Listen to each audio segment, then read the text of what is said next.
Hi friends, good evening. చూసారా, chicken curry fry అనమాట. ఇది ఆల్రెడీ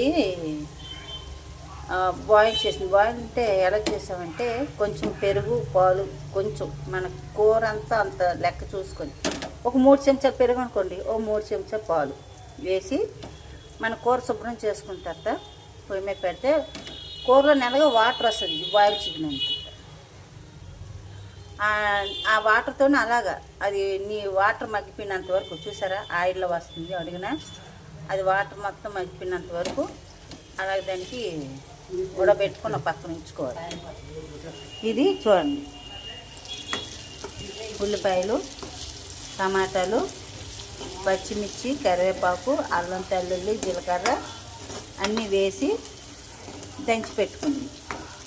ఇది బాగా రోస్ట్గా వేగాలి. కూరకి టేస్ట్ ఏంటంటే ఈ ఉల్లిపాయలు బాగా వేగి మనకు బాగా మగ్గినట్టు. కొంచెం ఉల్లిపాయలు మాత్రం లావే ఉండాలండి.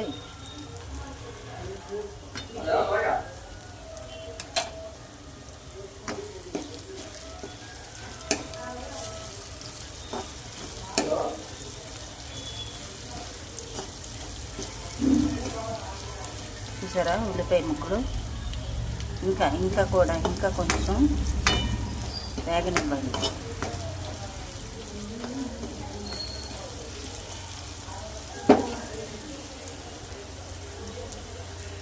మంట ఏటి మాత్రం మంట కూర బాయిల్ చేసేటప్పుడు కానీ ఉడకనిచ్చేటప్పుడు కానీ ఈ ఆయిల్ తాలింపు ఉల్లిపాయలు వేగనిచ్చేటప్పుడు కానీ మంట సిమ్లో పెట్టేయకూడదు, మంట హైలోనే ఉండాలి.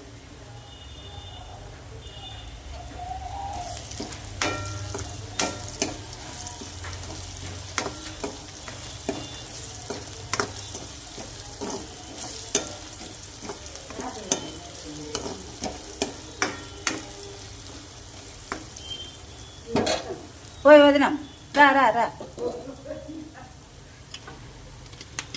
చూసారా,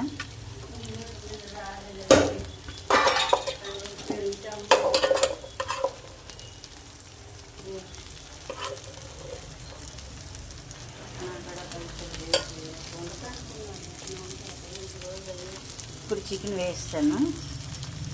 ఇందులో చూడండి ధనియాల పొడి,